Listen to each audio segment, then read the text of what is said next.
music with them when they were all kids, and I grew up playing with them probably after Scott left, and then I spent time playing with all those. So our music styles are intermingled. We have the same likes. We built our foundation of music listening to the same type of players when we were younger. We grew up going to Eddie and his dad's festival in Oklahoma a lot, so that was one of the festivals we grew up at.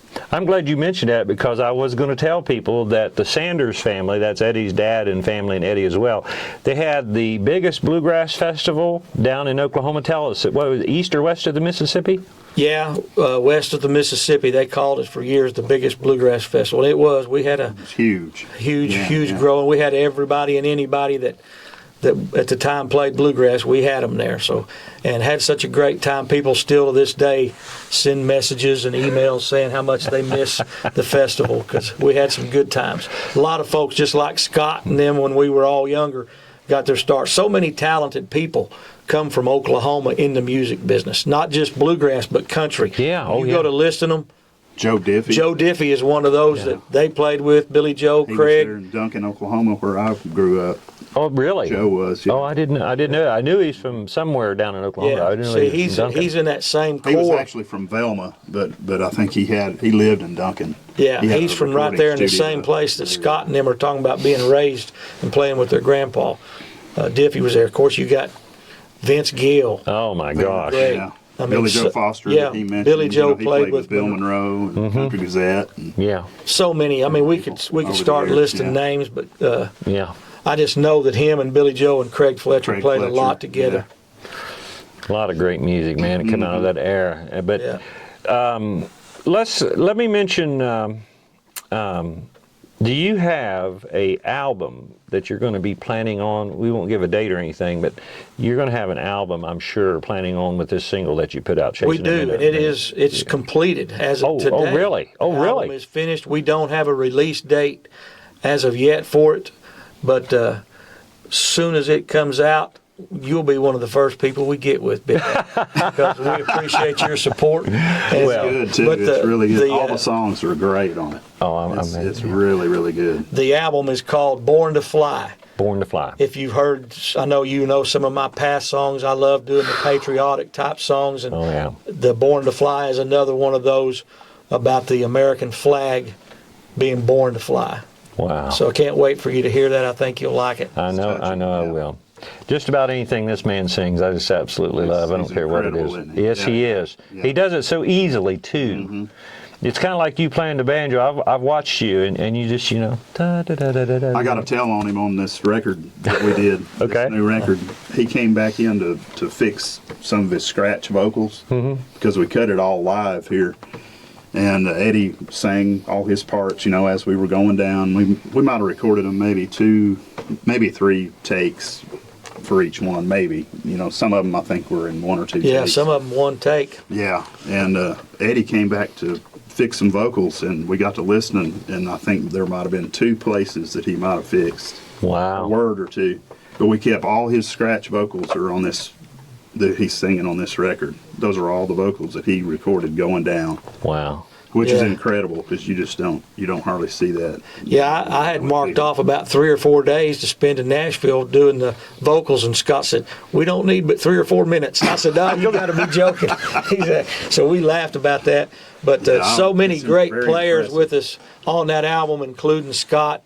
Like I said, John Cowan singing harmony on 9 songs. Danny Flowers with Sister Sadie. Danny come in and she's singing on 3 or 4 of the songs. She's singing with Scott. Scott's doing the baritone vocals. Tore it up. Great singer, as well as a banjo player. Oh, yeah. And he's singing the baritone on the whole album.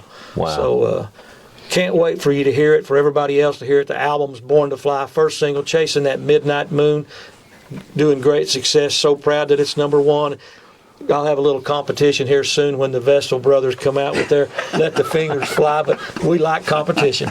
Boys, the only thing I can tell you is who's ever got the best vocals, the best harmony, and the best banjo picking, and maybe a little money on top of it, we'll see which one I play first. Yeah. I'm only joking, folks. Yeah. You can't do it that way. But now food, I'll take food anytime. But Gosh, that made me forget something I was going to ask you. If you would, Eddie, once again, tell everybody your contact information and all the social, because I want to make sure that everybody knows where to get a hold of you and to get a hold of Scott Vestal as well. Yeah, EddieSanders.com for me, or TrueLonesomeRecords.com. Also on Facebook at Eddie Sanders Bluegrass. Anywhere on social media. Check out Wilson Pickens. Melanie Wilson is my promo girl and my computer girl, I call her. She's a lion is what she is. She helps us with everything. I think it's at ScottVestal.com. All of the Vestal brothers will be on the TrueLonesomeRecords.com information. So check us out at any of those places. I'll have links to their stuff as well on the True Lonesome. We'll all be in there together. Now I remember what I was going to ask you. Did John Cowan come in and do his vocals after you did yours, or did you get a chance to sing directly with him? I'm kind of asking that question. Yeah, he came in after.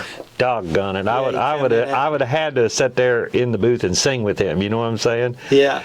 I mean, he was right here from where you're sitting. He was about 10 feet away, and I was here listening to him, thinking, giving him a thumbs up. Great, John, love it, you know.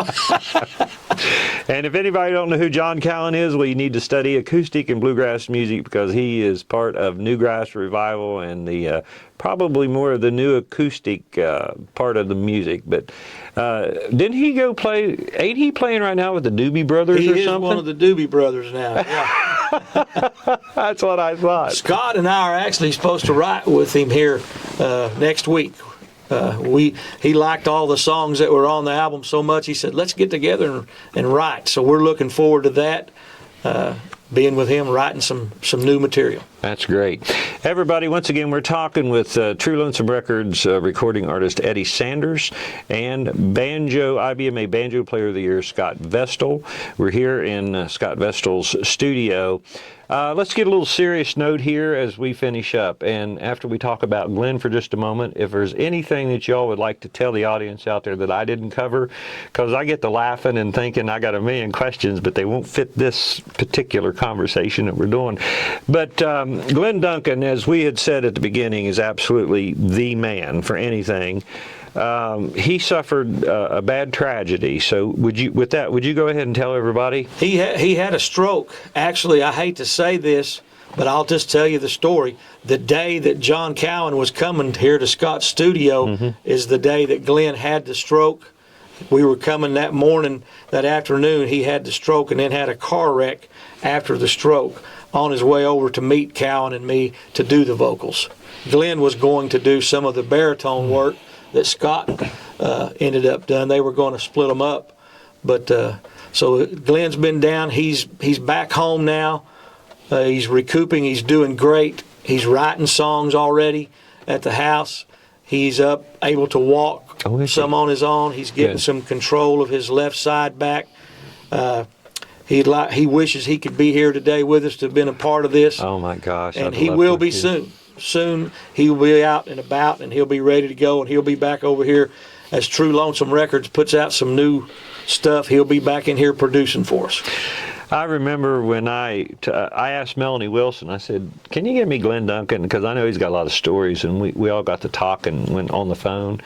Oh, my goodness, man. He can tell them. We talked for 2 hours. Finally, I had to leave, and I said, and I didn't want to, but I had to. And I said, Glenn, and he's telling the story. Glenn, hey, Glenn. Yeah. I said, dude, I got to go somewhere. I'm so sorry. I hate this. He said, that's okay. He said, we'll talk again. So I'm hoping at a point he's going to be able to get back where he can talk and things. He's like a historian. Oh, my gosh. We're really lucky to have him in music. Country music for sure. All music. Yeah. He's a walking encyclopedia and historian. Yeah. On all of it, and he's back. He hasn't lost a step on his storytelling. Trust me, I've been with him the last couple of days, and he's still the same. Oh, that's awesome. Yeah. I can't wait. I never got the opportunity to talk with Glenn personally, meet him in person, and I'm just waiting for that opportunity. I've been around him. You know what I'm saying? Mm-hmm. I just can't wait to do it. I'm so glad. I finally got to meet you, and I got to meet you to boot. That is so cool. Such a great day. We've been waiting on it for a while. Thank you. Yeah, we sure have. We appreciate all you gentlemen and everything y'all are doing. Appreciate the interview, and good luck to you and your new endeavors that you've got going. Yep. By the way, is there anything else that you two can think of that we need to cover before we tell everybody goodbye? Is there anything? Because we've done a lot of talking about different things, but yeah, is there I think we've talked about so much. I think you did such a good job as an interviewer, Big Al, that we covered everything. Look, take a listen and be watching for the Vestal brothers. There you go. Let those fingers fly. And other new artists that True Lonesome Records will have coming out soon, besides myself and the Vestal brothers. We've got some big surprises coming in 2024. That's great. Everybody, I also want to mention the young lady we've been talking about, and that's Melanie Wilson, Wilson Pickens Promotions, a fantastic lady at the top of her game, and we never would have got together if it hadn't been for Melanie. So with that, gentlemen, thank you so much for being on Country Music News International. Thank you for having me. Thank you. It's my pleasure. Once again, we've been talking with IBMA Banjo Player of the Year, Mr. Scott Vestal, and True Lonesome recording artist Eddie Sanders, and he also owns True Lonesome Records, so check him out anywhere. That's scottvestal.com and eddiesanders.com? eddiesanders.com for Country Music News International. I'm Big Al here in Nashville. Everybody have a great day.